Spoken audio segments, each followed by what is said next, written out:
Express news माथा उठिए कुड़ी पेरिए।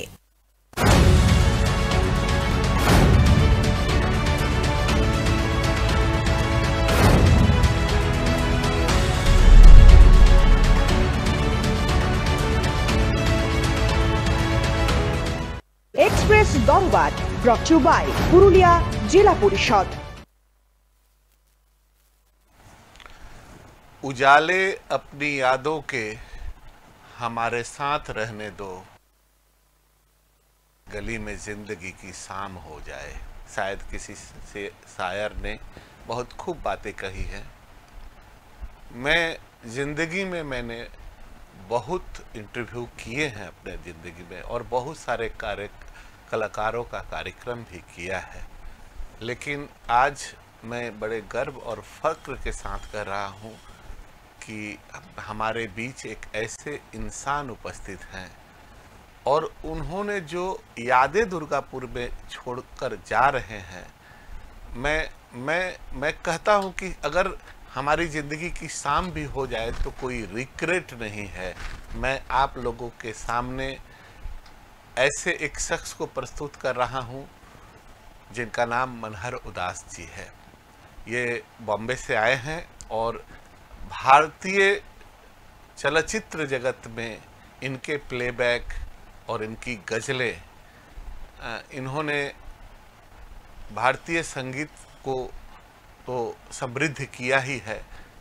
कल हम लोग के कार्यक्रम में हम लोगों को भी अमर करके जा रहे हैं। मैं मनहर जी को एक्सप्रेस परिवार की ओर से और आप सबों की ओर से अपने एक्सप्रेस न्यूज के स्टूडियो में हार्दिक स्वागत और विनम्र अभिवादन करता हूं सर। नमस्कार। नमस्कार, बहुत बहुत शुक्रिया मदन जी। मुझे बहुत बेहद खुशी है कि आज इस चैनल द्वारा मैं लोगों के सामने जा रहा हूं and I am ever thankful to you कि इतनी बड़ी अपॉर्चुनिटी आपने दी मुझे, मुंबई से दुर्गापुर तक लाए और दुर्गापुर के लोगों का प्यार, दुर्गापुर के लोगों का जो भी दुलार है, जो भी उन लोगों ने मेरे प्रोग्राम को सराहा, जिस तरह से उन्होंने सुना, मेरे पास कोई शब्द नहीं है। So I am ever thankful to you and thankful to Express channel. Thank you sir.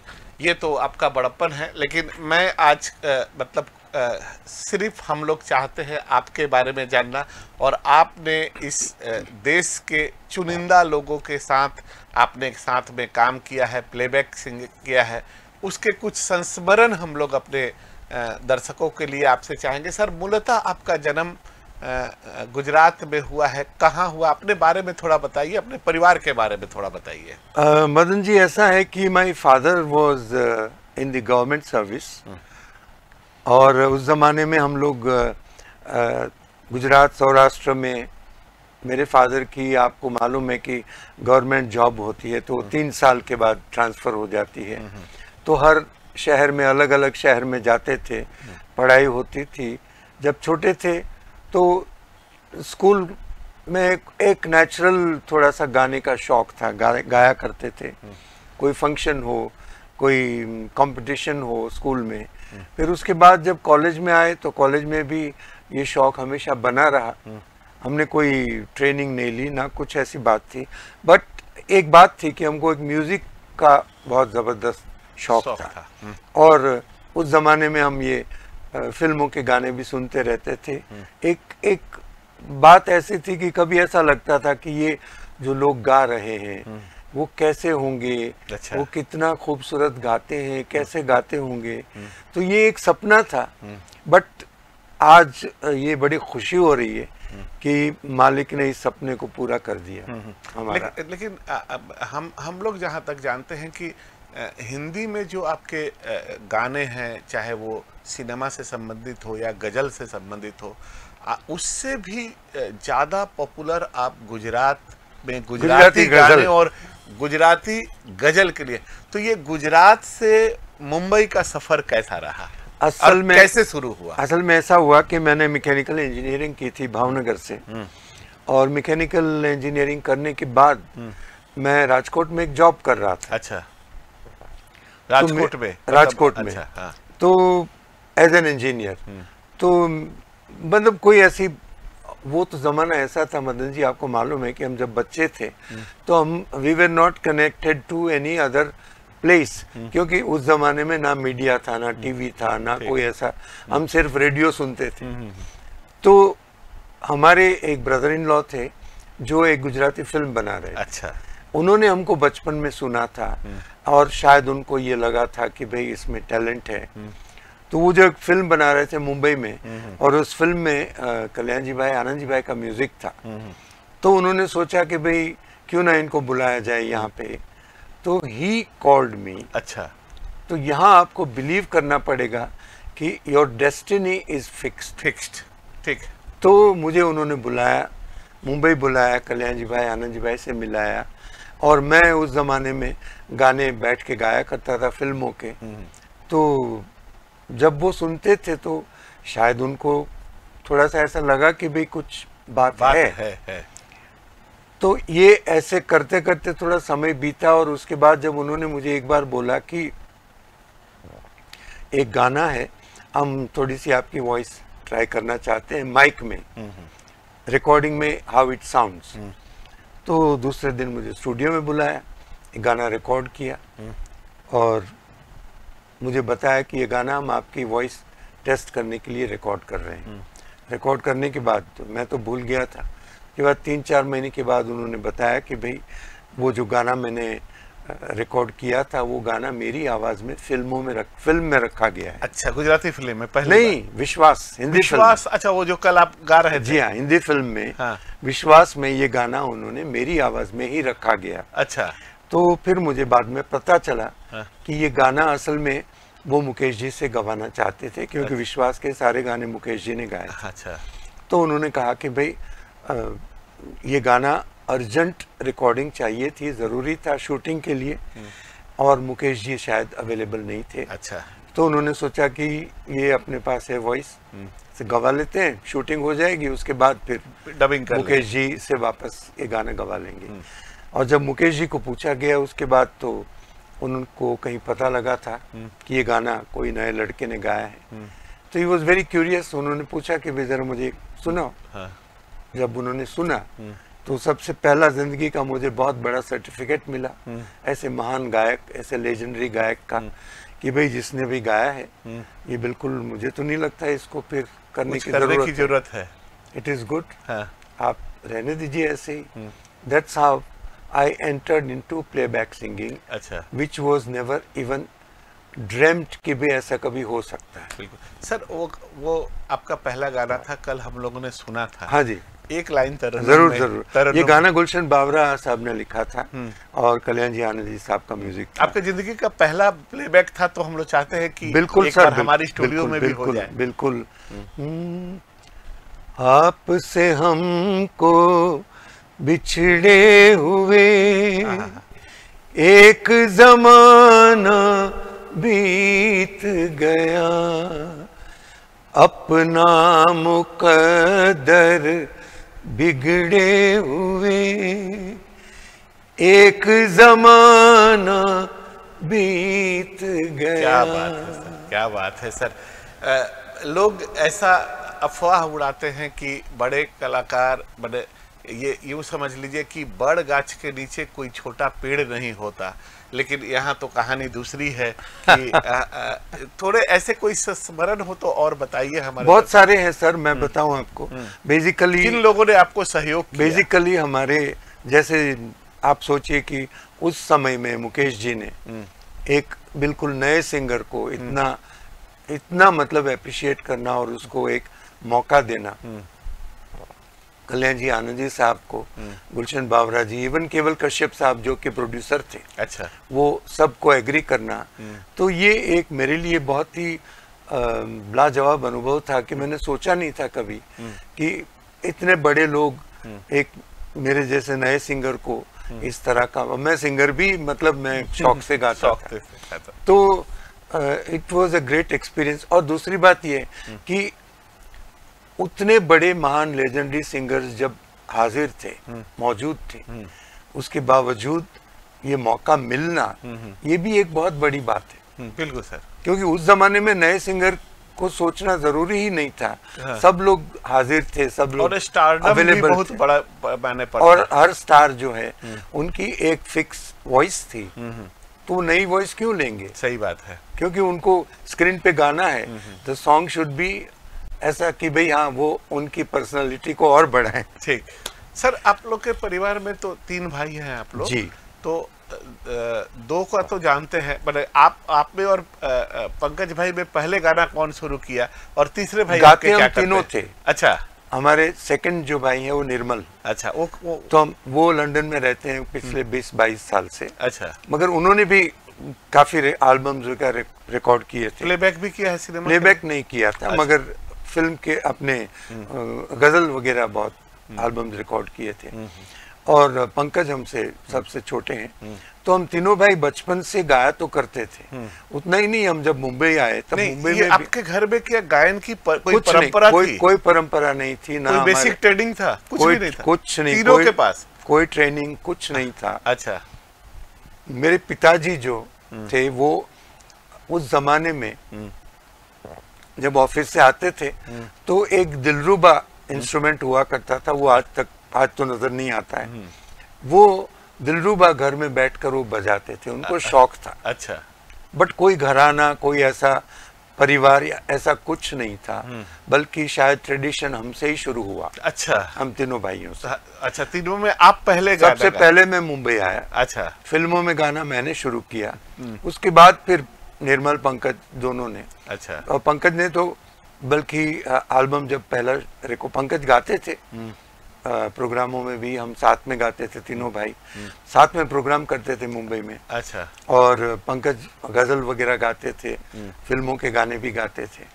But Pankaj जो है वो शायद 80-81 में जब उनका पहला एल्बम आया आहट, उसके बाद पंकज नेवर लुक बैक। अच्छा। तो आपने भी तो सर गजलें भी गाई? मैंने गजलों के एल्बम भी किए उस जमाने में, उर्दू गजलों के भी किए। और मेरा ये बहुत बड़ा सौभाग्य है मदन जी कि एक प्लेबैक सिंगर जो है उसको इतने अलग अलग वेराइटीज मिले। हाँ। जैसे मैंने शिरडी साईं बाबा के भजन के कुछ 30 या 32 एल्बम बनाए। अच्छा। भजन के सिर्फ। भोलेनाथ का भी कुछ? हाँ, वो भी किए मैंने। उसके बाद मैंने गुजराती गजलों को, बाप रे, उसके तो बात ही मत कीजिए। जो गुजराती गजलें हैं 20 साल वो इतनी लाजवाब हैं। और मैं पुस्तक में पढ़ता था सर, वो दिकरी वाला भी हम 2 लाइन जरूर जरूर सर, तो वो हम पढ़ते थे तो हमको लगता था कि ये जो गजल है इसको अगर हम गाएं तो कैसे होगा। और वो वाकई मेरा ड्रीम पूरा हुआ। And I started recording Gujarati ghazals. आज गुजराती गजल्स के मेरे 36 एल्बम्स हो गए। सही बात है सर। और अभी एक रिकॉर्डिंग में ऑलरेडी प्रोसेस में है। अच्छा। जो हम जुलाई अगस्त में रिलीज करेंगे। सर, वो बेटी हाँ, पर जो तो दिकरी के बारे में, बेटी के बारे में हमारे एक बहुत जानकार गुजराती फिल्मों के राइटर है मुकेश मालवणकर जी, जिन्होंने अबाउट 100 फिल्म्स लिखी हैं। तो उनसे मुझे ये गाना मिला और इट इज वेरी इमोशनल। बेटी के बारे में, बहुत बेटी के बारे में। दीकरी मारी लाडकवाई लक्ष्मी नो अवतार, ए सुवे तो रात पड़े ने जागे तो सवार, दीकरी मारी लाडकवाई। मैं इसकी चर्चा मैं आपको बताऊं, मैंने एक अखिल भारतीय कवि सम्मेलन करवाया था। आप पहचानते होंगे खलील तेजवी जी। बिल्कुल बिल्कुल। खलील भाई मेरे बहुत अच्छे खलील भाई के बहुत गजलें मैंने रिकॉर्ड की हैं। और खलील भाई मतलब मैंने वो आपके इतने बड़े फैन थे जी। तो आपके बारे में उन्होंने बताया था, तब से ही अपने दिल में कसक थी कि सबका तो कार्यक्रम कर रहे हैं। अभी हाल ही में, मतलब आप समझ लीजिए 2 महीना 3 महीना पहले उनका देहांत हुआ। जी हाँ, बिल्कुल देहांत हुआ। तो खलील भाई संपर्क में रहते थे, तो आपकी बात, जब भी उनसे कोई बात होती थी तो फिर आपकी चर्चा और आपके गजलों की चर्चा तो होती ही रहती थी। अच्छा सर, आपने बताया कि कैसे मतलब आपको पहला गाना मिला। आपके साथ लता जी की संस्मरण कुछ बताइए। और रफ़ी साहब का। लता जी तो खैर क्या बताऊं मैं, अभिमान के गाने शायद आप Lata ji was an amazing person. ऐसी महान गायिका के जिनके बारे में हम मतलब हमारी हैसियत भी नहीं हम कुछ बोल सकें, मगर she was such A generous, such a wonderful human being. कुछ मैंने उनके साथ प्रोग्राम्स किए थे, चैरिटी शोज। अच्छा। और बिल्कुल मैं नया था, तो उन्होंने मुझे इनवाइट किया उन शोज में जाने के लिए। और जब मैं उन शोज में गया, और आपको ताज्जुब होगा कि शी वॉज सो जनरस कि भाई चैरिटी शोज थे, फिर भी शी वॉज आस्किंग कि भाई आपको हम क्या दें। तो मैंने कहा भाई देना क्या, आपके साथ गाना वही एक सबसे बड़ा हमारे लिए तो बड़ी उपलब्धि है। तो खैर ये सब होने के बाद उन्होंने शायद मन में सोचा होगा, तो उन्हें मजरूर साहब से बात की, हमारे जो बहुत बड़े राइटर थे, कि ये लड़का अच्छा गाता है। तो अभिमान फिल्म का म्यूजिक बन रहा था, रिकॉर्डिंग चल रही थी, और एक गाना बाकी था। तब उन्होंने मजरूर साहब को बोला कि ये बर्मन साहब से आप बात कीजिए कि ये मनर से गवाएं।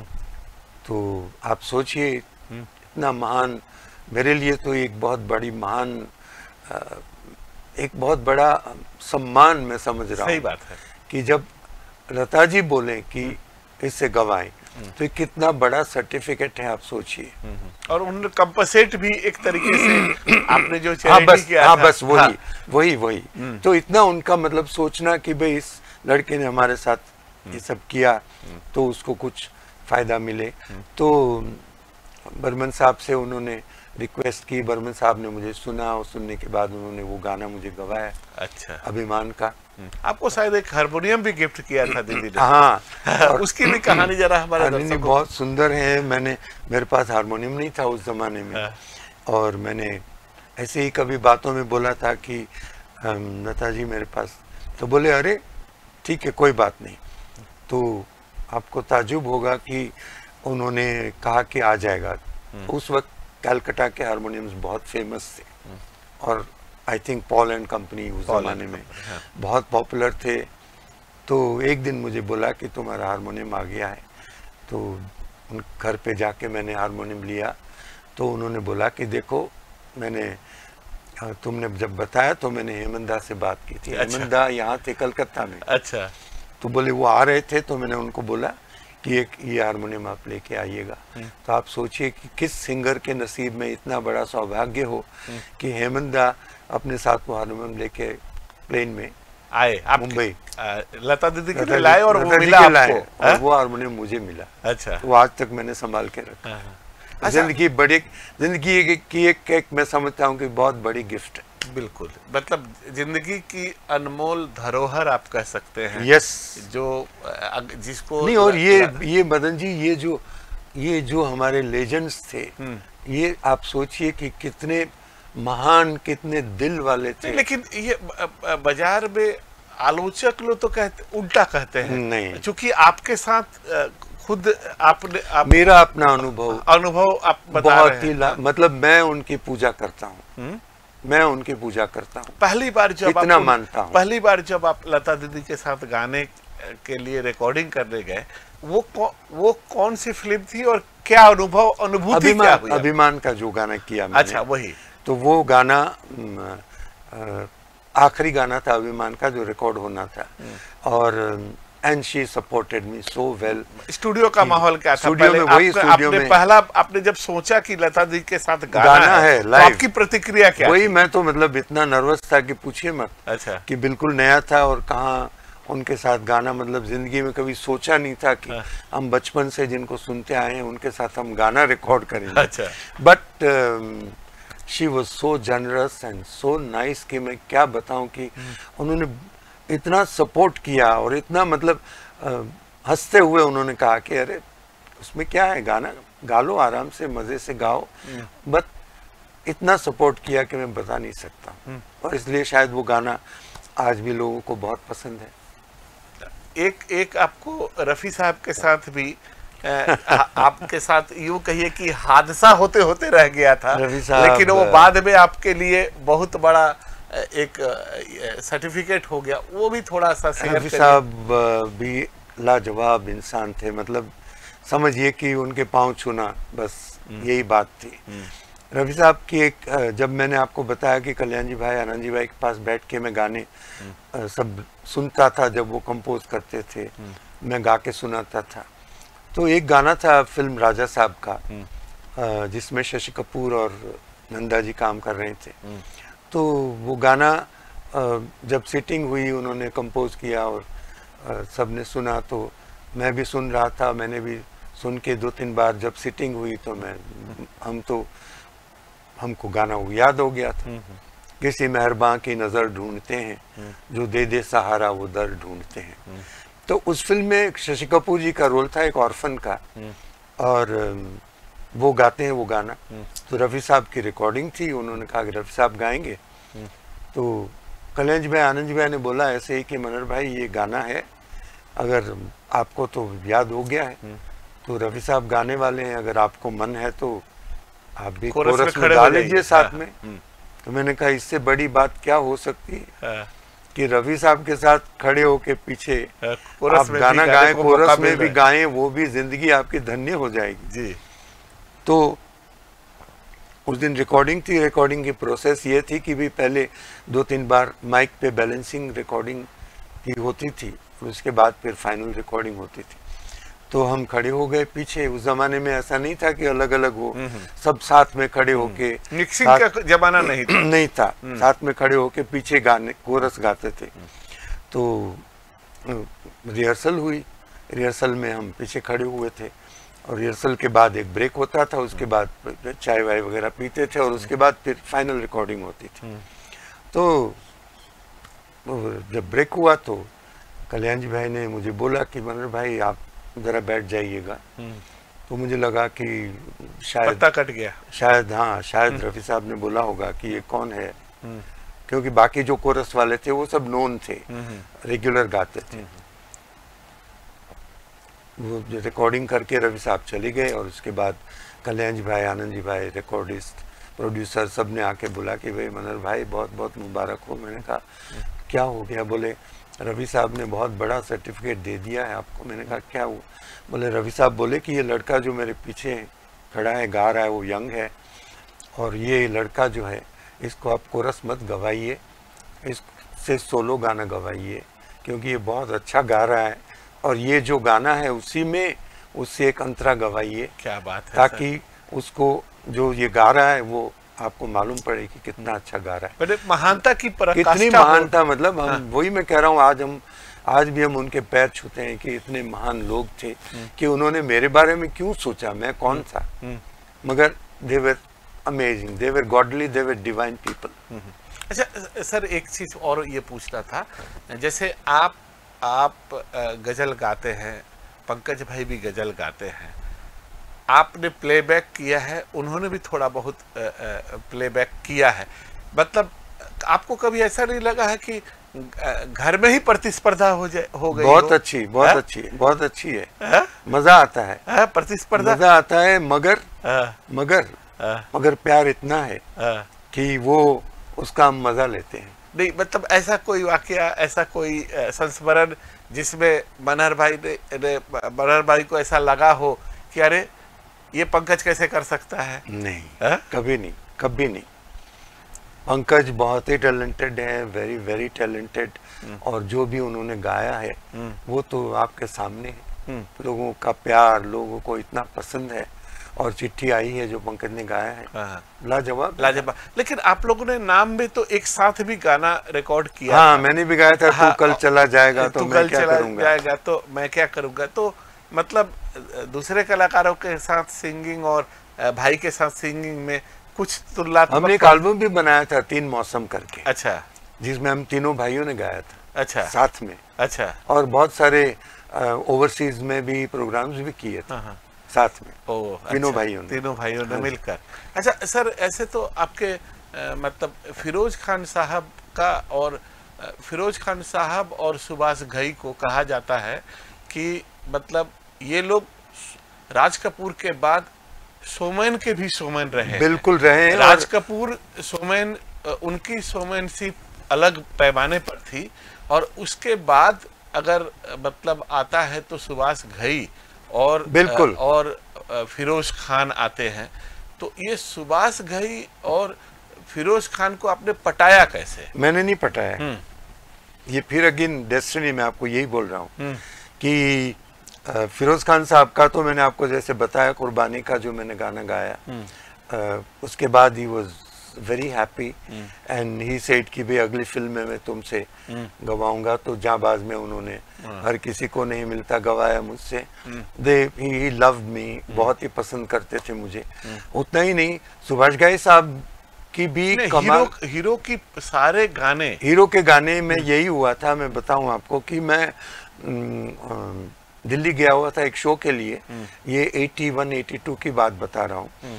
तो उस जमाने में हमारे घर में फोन भी नहीं था, तो हमारे बाजू वाले घर का नंबर हमने सबको दे के रखा था। अच्छा।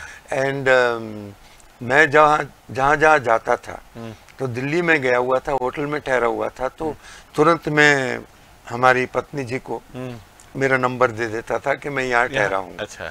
तो वो हमेशा ध्यान रखती थी मेरा। अच्छा। कि भाई कोई भी फोन आए, कुछ भी आए, तो तुरंत मुझे बताना है, क्योंकि गानों की बहुत ही मतलब ऐसा लगता था कि एक गाना ये मिलना बहुत बड़ी बात थी। तो शी कॉल्ड मी कि आप कल सुबह आप आ जाएंगे ना? तो मैंने कहा प्रोग्राम आज हो जाएगा। बोले आप आइए, क्योंकि लक्ष्मी जी का फोन आया था खुद का, बाजू के घर में। अच्छा। कि वो आपको बुलाना चाहते हैं, फिल्म के का गाना है उनका, उसके लिए वो रिकॉर्ड करना चाहते हैं। अरे मैंने कहा ये कैसे करूं? और उस जमाने में आपको शायद मालूम नहीं होगा, मालूम तो होगा मगर आपको याद नहीं होगा कि उस जमाने में सिर्फ एयर इंडिया एक ही एयरलाइंस था इंडिया में। जी। और उसमें टिकट मिलना बहुत मुश्किल था। आने वाले दिन में भी सिर्फ एयर इंडिया ही रहेगा, दिल्ली में हमेशा रहेगा। हमारी दुआएं हैं, बिल्कुल हमारा एयरलाइंस है। तो मुंबई से आना, टिकट मिलना ये बहुत कठिन था। फिर भी कैसे भी करके मैं मुंबई पहुंचा, और पहुंच के बैग लेके सीधा उनके घर पे गया, म्यूजिक रूम पे। तो लक्ष्मीकांत जी ने मुझे बिठाया और बोला कि देखो ऐसा है कि सुभाष जी एक नई फिल्म बना रहे हैं और नए स्टार्स ले रहे हैं, नए इंट्रोड्यूस कर रहे हैं। तो he wanted a fresh voice, जो कि ज्यादा कुछ ना पॉपुलर हुई हो। तो इसलिए हमने सोचा था, हमने कई लोगों को, नए सिंगरों को सुना, मगर उसके बाद हम सबको लगा कि भाई आपकी जो आवाज़ है वो शायद जैकी को सूट करेगी। तो इसलिए हमको आपका ये गाना रिकॉर्ड करना है, और वो गाना आज ही रिकॉर्ड करना है, तू मेरा जानू है। तो वो गाना उन्होंने मुझसे रिकॉर्ड किया, और फिर सुभाष घई साहब और जैकी श्रॉफ, ये सब, लक्ष्मी जी, प्यारे जी और आनंद बख्शी जी, दे ऑल अप्रूव्ड कि भाई यही वॉइस चाहिए। तो इसलिए उन्होंने कहा कि भाई ये फिल्म में जितने भी गाने जैकी गाएंगे वो आप गाएंगे। लेकिन सर आपने एक बात कही ना कि उस जमाने में, जैसे कि हम लोगों ने बहुत सी जगह देखा भी है कि राज कपूर जी जब अपना गाना रिकॉर्ड कराते थे सिनेमा का, तो खुद उपस्थित रहते थे म्यूजिक रूम में। और वो एक चलन भी था कि जब रिकॉर्डिंग हो तो स्टार्स लोग वहां रहे थे। तो आपने तो सर कर्मा का गाना जो गाया है, उसमें दिलीप साहब और राजकुमार साहब का जो है, मतलब वो किस्सा भी थोड़ा बताइए कि एडजस्टमेंट सुभाष जी ने कैसे किया था, और आप सुभाष जी ने आपको इतना रिपीट भी कैसे किया? Subhash ji is an amazing person, और उनको भी जैसे आपने बताया म्यूजिक का इतना ज्ञान है कि वो तुरंत पहचान लेते थे कि ये गाना चलेगा, ये गाना इसमें ये वॉइस चाहिए। आप सोचिए, सुभाष घई साहब ने जैकी श्रॉफ जी के लिए मेरी तो आवाज ली, मगर जब उन्होंने सौदागर बनाई तो विवेक मुश्रान के लिए भी मेरी वॉइस ली। इलू इलू मुझसे गवाया, सौदागर सौदाकर मुझसे गवाया। तो कमाल की ये बात है कि and somewhere I feel that वो मुझे बहुत पसंद करते थे, चाहते थे, हमेशा के लिए वो मुझे बुलाते थे। जब भी उनका कोई गाना हो वो मुझे जरूर बुलाते थे। अच्छा, आपने तो लक्ष्मी प्यारे के साथ भी काम किया, घर के लोग थे कल्याण जी भाई, आनंद जी भाई और बाकी बहुत सारे लोगों के साथ मैं आपको एक बात बताऊं, सॉरी आपको, मगर कोई म्यूजिक डायरेक्टर ऐसे नहीं है जिनके लिए मैंने गाना नहीं गाया हो, सिवाय मेरे ख्याल से रविंद्र जैन साहब। अच्छा, बस। हाँ, बाकी सबके लिए मैंने गाया। मैंने जितने भी हमारे music director including Shankar Jaikishan ji, S N. Tripathi ji, अच्छा, उस जमाने के शंकर जी के लिए, शंकर जयकिशन जी के लिए वो तो राज कपूर एक फिल्म आई थी चोरी चोरी नई, जिसमें संजय खान और राधा सलूजा स्टार्स थे। अच्छा, और केवल कश्यप साहब ने बनाई थी, जिन्होंने विश्वास बनाई थी। अच्छा, पहला उन्होंने टाइटल सॉन्ग चोरी चोरी का मुझसे गवाया। अच्छा, विद सुमन कल्याणपुर। हाँ, तो ये जो संगीतकार लोग हैं, इन लोगों की भूमिका गायक को गायक बनाने में क्या रहती है? पूरी। आज किसी भी संगीतकार जो हैं उन्होंने गायक को, मैं बोल रहा हूं कि बनाया है। आज जो भी मेरे गाने आपने सुने, लक्ष्मीकांत प्यारेलाल जी ने मुझे जो एक रूप दिया है, या कल्याण जी, आनंद जी साहब ने जो एक स्वरूप दिया है, वो एक सोचने वाली बात है। नहीं, वही सर की मतलब एक खेमा घराना हुआ करता था। जैसे मान लीजिए राज कपूर की फिल्में हो तो शंकर जयकिशन करेंगे, मुकेश जी गाएंगे, एक घराना था। जैसे लक्ष्मी प्यारे जी का अपना था। आपने अभी एक बात कही कि मैंने ऐसा कोई इवन आपने उषा खन्ना की भी बात कही, सबके उषा जी सावन कुमार टाक की बात है, के लिए कितने सुंदर गाने मैंने गाए। हाँ, तो मैं कहता था कि लोग अपने खेमेबाजी, तो बम्बई के फिल्म इंडस्ट्री की एक इतिहास रहा है, तो इन खेमों को आप मैनेज कैसे करते नहीं, थे? मैंने कुछ नहीं किया। मतलब आप उनकी जरूरत थे, अपने आप उनकी जरूरत थे, अपने आप ही। वो आपको लेने के लिए बाध्य थे। मैं इतना बड़ा मैं स्वीकार नहीं करूंगा, मगर मैं ये जरूर स्वीकार करूंगा कि कहीं ना कहीं उनको मेरा गाना या मेरा बर्ताव या मेरी बिहेवियर से उनको अच्छा लगा होगा, इसलिए उन्होंने मुझे गवाया। अच्छा सर, आप चूंकि खुद ही इतने सफल प्लेबैक सिंगर हैं, आप रफ़ी साहब, किशोर जी, बाकी लोगों की बात आप छोड़ दीजिए, आपके जनरेशन के बाद जो लोग गा रहे हैं, उसमें आप जब उनका गाना सुनते हैं और पहले जो लीजेंड थे उनका गाना सुनते हैं, मैं गाने की क्वालिटी में नहीं जा रहा हूं, लेकिन गाने की जो व्यावसायिकता जिस लेवल पर हुई है और गायक लोग जिस लेवल पर स्टारडम में उतरे हैं, जैसे वो लोग चढ़ रहे हैं वैसे ही वो लोग खत्म भी हो जा रहे हैं। कारण क्या है? मैंने कोई कलाकार एक दिन में आता है, तूफान खड़ा कर देता है, 10 दिन के बाद लोग उसको भूल जाते हैं। लेकिन मुकेश जी के गाने, आपके गाने, रफ़ी साहब के गाने, लता दी के गाने, आशा जी के गाने आज भी है।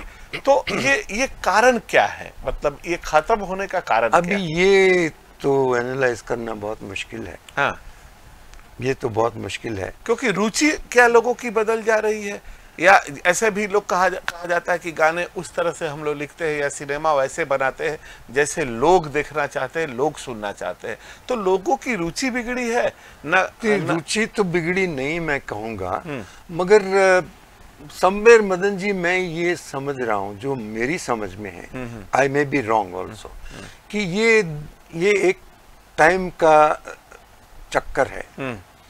So the time keeps changing. मैं ये समझ रहा हूँ, मैं किसी को ना बुरा कहूँगा, ना कोई ऐसी कमेंट करूँगा। मैं ये समझ रहा हूँ कि आज का जो समय है, आज के समय की जो डिमांड है, उस हिसाब से आज का काम चल रहा है। जैसे उस जमाने की डिमांड थी, उस जमाने का काम चल रहा था। अच्छा, हाँ। तो इसलिए मैं ये नहीं कहूँगा कि कोई अच्छा है या कोई बुरा है या कोई ठीक नहीं है। सब कुछ जो भी चल रहा है वो अपने हिसाब से बिल्कुल सही चल रहा है, और उसकी डिमांड भी है।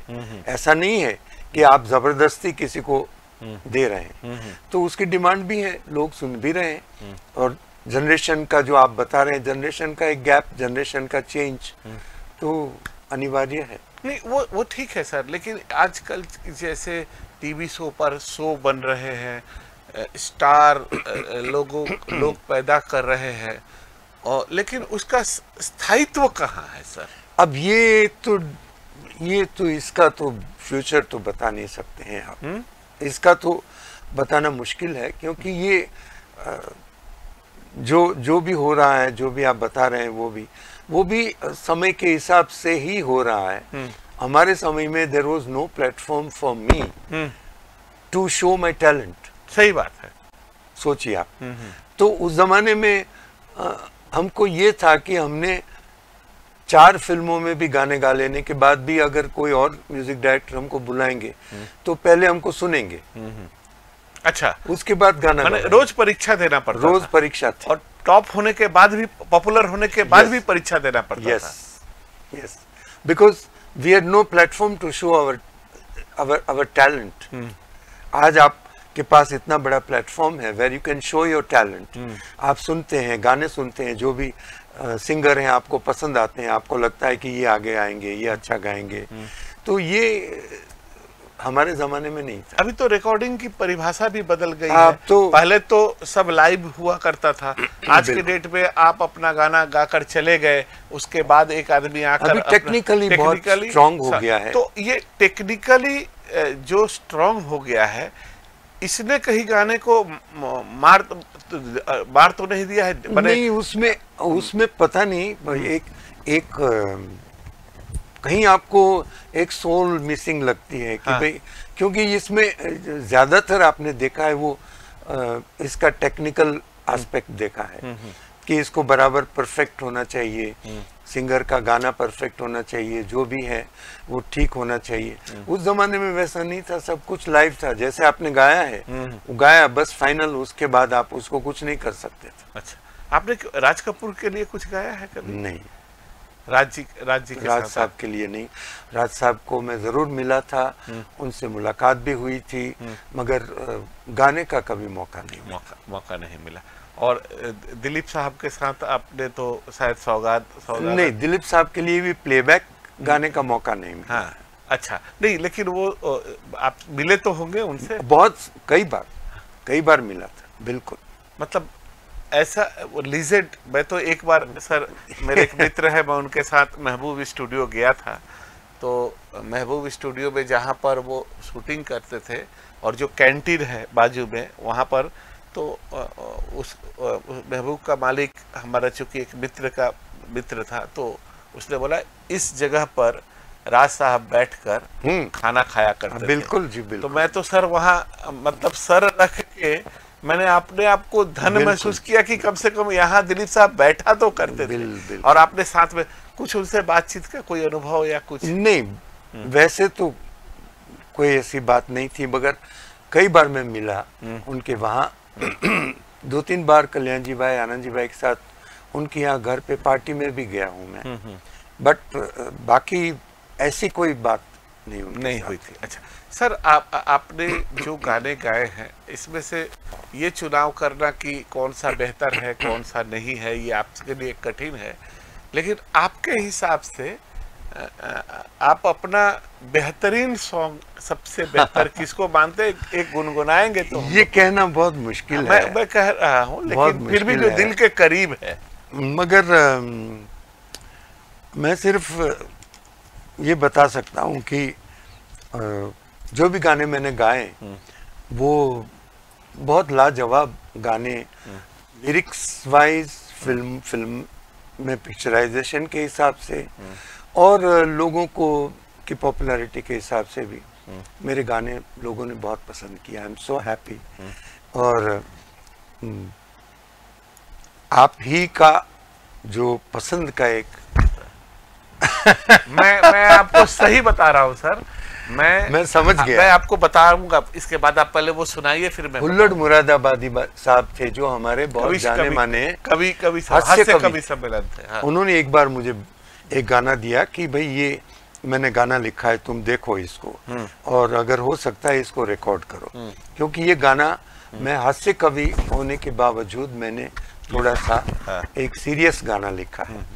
तो वो गाना मैंने देखा, मुझे बहुत पसंद आया और उसको मैंने रिकॉर्ड भी किया और रिकॉर्ड करने के बाद आपने उसको बहुत पसंद भी किया, तो इसलिए 2 लाइनें उसकी जरूर सुनाऊंगा। बिल्कुल। कल भी मन अकेला था, आज भी अकेला है। कल भी मन अकेला था, आज भी अकेला है। जाने मेरी किस्मत ने कैसा खेल खेला है। कल भी मन अकेला था, आज भी अकेला है। क्या बात है सर। मैं आपके कार्यक्रम की एक राज की बात बता रहा हूँ। लेट मी कन्फेस इट, मैं इसको कन्फेस कर रहा हूँ आपको। मैं नहीं समझ पा रहा हूँ कि यहाँ बोलना चाहिए कि नहीं, फिर भी मैं आपको बता रहा हूँ। मैं एक ज़माने में मैं गुजरात में एक नई गाड़ी खरीदी थी, उसके साथ एक पेन ड्राइव भी मिला था। तो मेरे एक मित्र हैं हरीश पारेख गुजरात में, वो भी बड़े पत्रकार हैं। तो उन्होंने मेरे को एक उस पेन ड्राइव में एक गाना एल्बम लोड करके दिया था, रहनुमा, आपका उस्ताद अहमद हुसैन मोहम्मद हुसैन का। तो वो गाना उनका बहुत अच्छा लगता था मेरे को। गजल हमेशा से पसंद था। तो मैं चूँकि बंगाल में हर साल कुछ न कुछ करता हूँ, तो इस साल भी हम लोगों ने सोचा कि गज़ल का कार्यक्रम करेंगे। तो हमने अहमद भाई मोहम्मद हुसैन से बात की, जयपुर में उनका कार्यक्रम, अभी अब वो जयपुर में रहते हैं। ऋतुराज भाई ने उनका कार्यक्रम पूरा फिक्स कर दिया और सारी चीज़ें तय हो गई। मैं आपको बता रहा हूँ। और मेरी तबीयत तो सचमुच थोड़ी ख़राब चल ही रही थी, सारी चीज़ें तय हो गई। एक दिन मैं अपने गाड़ी में FM सुन रहा था, जैसे आज हम लोग सुन रहे थे आते आते, तो आपके ये गाने बजे। और मतलब मैं चूँकि इस गाने को कम से कम नहीं भी तो कम से कम 5-7 हजार बार सुन चुका था, गुजरात में भी सुन चुका था। तो मुझे ये तय करना था कि कार्यक्रम क्या करूं। तो एक तरफ मेरे लिए रहनुमा था और एक तरफ आपका ये गाना था। मैं दिल से आपको बता रहा हूँ, मैंने सोचा कि ठीक है, वो लोग थोड़ा हाई क्लासिक हो जाएंगे और दुर्गापुर के लोग, और आपका प्लेबैक था। मैं तो आप भी देखे कि जब एक महीने आपसे बात हो रही थी, मैं ये समझ नहीं पा रहा था कि स्टेज का डिजाइन क्या होगा। आप बैठकर गाएंगे, ना ऑर्केस्ट्रा होगा, ना गजल होगा। लास्ट में जब आपने मेरे को वीडियो भेजा तो उस हिसाब से हमने तय किया और सारी चीजें की व्यवस्था की। तो मैंने बोला कि ठीक है, सब गाने एक तरफ और आपका ये गाना एक तरफ। मैंने अपनी जिंदगी में मतलब मैंने सोचा कि ये अगर आप हमारे लिए गा देंगे तो मेरा जीवन धन्य हो जाएगा। और मैं आपको सही बता रहा हूँ सर, कल जो हम लोगों को मिला वो मेरे इस जिंदगी में तो अब कोई रिग्रेट ही नहीं है। और मैंने तो कल घोषणा भी कर दिया कि दुर्गापुर में ये मेरा आखिरी कार्यक्रम था पब्लिक लाइफ का, जाहिर जीवन का। बाकी तो कार्यक्रम पहले भी होते हैं, अगले दिन भी होंगे। सर ये गाना मतलब जो हुल्लड़ मुरादाबादी जैसे हास्य व्यंग के कवि, और ये गाना, और आपने इसको कहाँ रिकॉर्ड किया और कैसे? मुंबई में ही रिकॉर्ड किया, स्टूडियो में। और मेरा एक एल्बम था जिसमें मैंने इस गाने को इंक्लूड किया था। ही वॉज वेरी हैप्पी, बहुत खुश, उनको अच्छा लगा था। अच्छा। और ये गाना वैसे भी बहुत ज्यादा, जैसे आप कह रहे हैं, लोगों को बहुत पसंद आया, बहुत पसंद आया और सारे लोग इसका।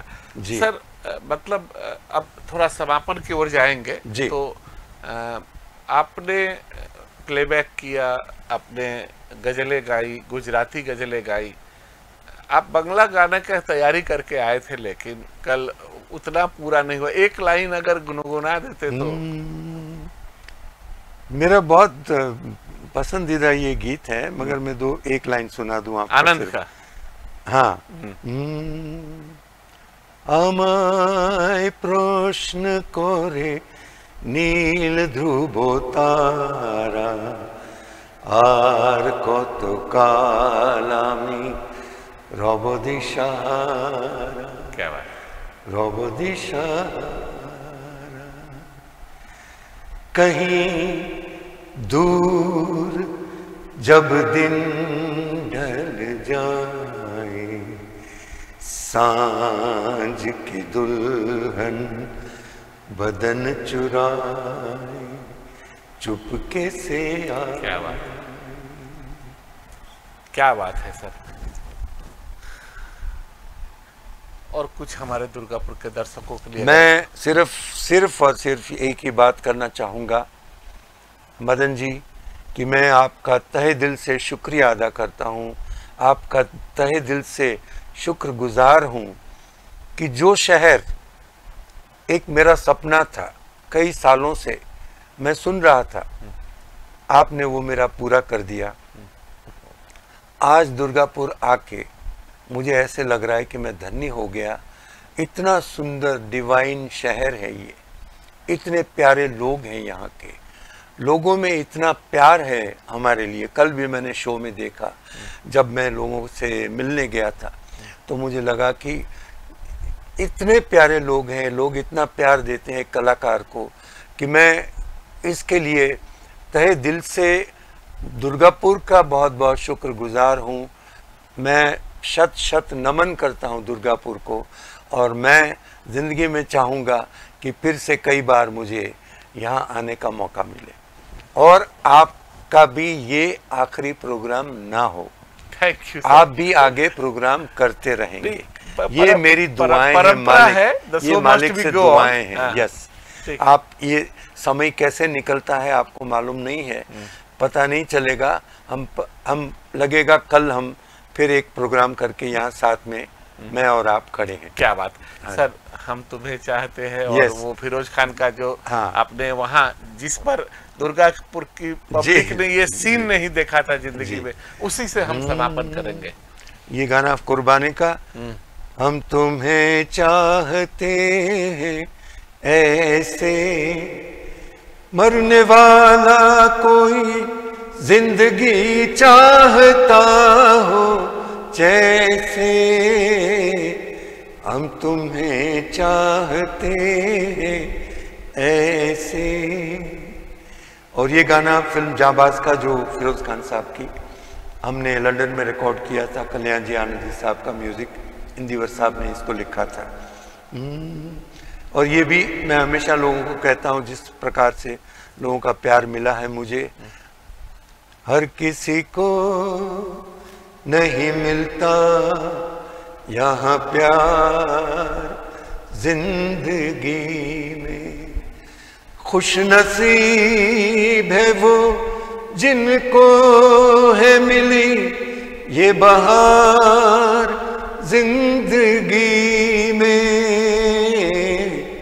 हर किसी को नहीं मिलता यहाँ प्यार जिंदगी में। क्या बात। दुर्गापुर ने इतना प्यार दिया है।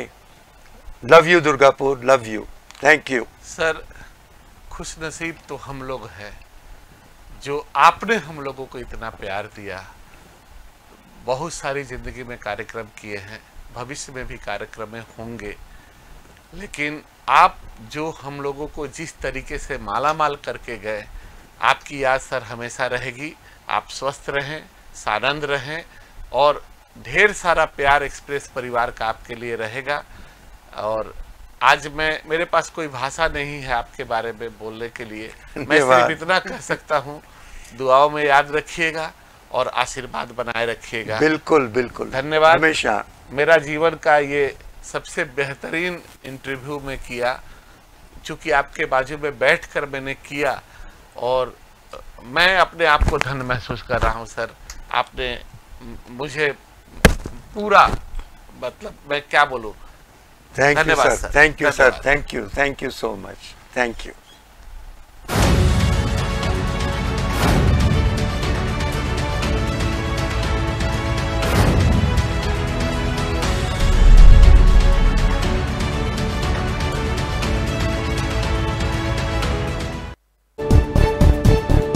এই হলো এক্সপ্রেস নিউজ নেটওয়ার্ক। আপনারা দেখছেন এক্সপ্রেস নিউজ, মাথা উঁচিয়ে কুড়ি পেরিয়ে।